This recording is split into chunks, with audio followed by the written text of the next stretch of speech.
Thanks. We'll start off with Mr. Grenell. Last year, President Biden lifted the sanctions on Nord Stream 2.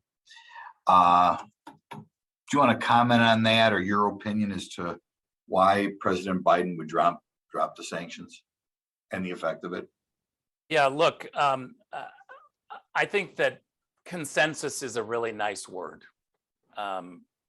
It really sounds good, but my 8 years inside the UN Security Council will tell you that consensus is more times than not, almost exclusively, terrible for the United States. It's a watered down statement. It's a watered down set of policies. It's the lowest common denominator of what people believe. Now, I want to respond a little bit to why we didn't publicize the possible sanctions from the ambassador. The main reason is because the Germans were against it. And Joe Biden and the Biden administration have decided that we have to act in concert with the Europeans on this, and therefore the Germans are really watering down our response. I would argue that we don't share the same threat assessment that Berlin and Paris and Brussels do. I'm all for a transatlantic alliance as long as it's Western facing. There's no reason to just be in an alliance that ignores the West. What we need is a strong statement of these are the sanctions that would be put in place. And we weren't able to do that. We weren't able to do that because what the Biden team maximizes is consensus with people who don't share the same threat assessment that we do. Okay. Right now, we're backing away a variety of policies, green policies, whatever the motivation. We're backing away from energy independence here in the United States.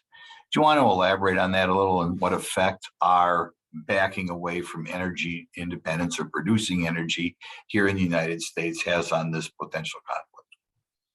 Well, certainly we know that our policy, European policy of diversified energy is a good policy. And when you diversify your energy sources, then you can't be in the situation where one country has an over influence on you. I think the Nord Stream 2 pipeline actually is a pipeline of influence into Europe. And by the way, one big mistake that Washington consistently makes is that somehow Europe wants this pipeline. The European Parliament said no to the Germans. They should not have the Nord Stream 2 pipeline because it went too far. Again, Nord Stream 1 is fine when it comes to some Russian gas being utilized.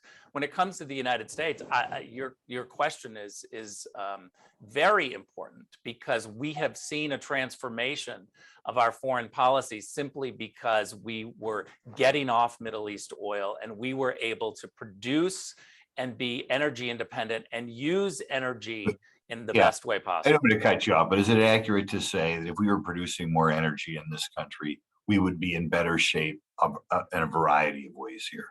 Absolutely. Okay, next question I have. The Biden administration has been put the East Bloc countries, Poland, I think Hungary, I believe. You want to elaborate on that, or is that having an influence here? I'm sorry, you cut off there. Can you repeat the question? Okay. The Biden administration has been critical of some formerly East Bloc countries, Poland, I think Hungary, I'm not sure about that. Could you elaborate on what effect that has on this situation? Look, I believe that Washington, over the last decades, has fundamentally viewed Europe as just what Paris, Berlin, and Brussels thinks. And Europe is much more complicated. What we have seen in the last few years is rewriting of the borders of Europe and a shrinking of the EU. Those are just facts that nobody can ignore. Europe is not in a stronger place. It's in a much weaker place. In 2014, we saw Crimea being grabbed, and that is rewriting of the European borders. I've heard Chancellor Merkel talk about rewriting of the European borders as a terrible thing and the most awful thing. I think we've got to view the EU in whole, and voices like Poland and Hungary and others need to be just as strong as Berlin and Paris. Okay, one other quick thing. About 90 years ago now, there was a horrible famine caused by the Soviets in Ukraine. I would think, insofar as knowledge of that history would do nothing but help us in Europe. Why, in your opinion, does nobody talk about that? Well, I think that we have viewed most of our policy with Ukraine as too simplistic. And what we have to be able to do is understand the multiple voices inside Ukraine and the multiple voices inside the EU. There are a lot of things that we're missing. Yeah, you're not asking my question. Why is that not more common knowledge or something that's talked about? The gentleman's time has expired some time ago. Maybe we can come back to that in another round. Thanks. Absolutely.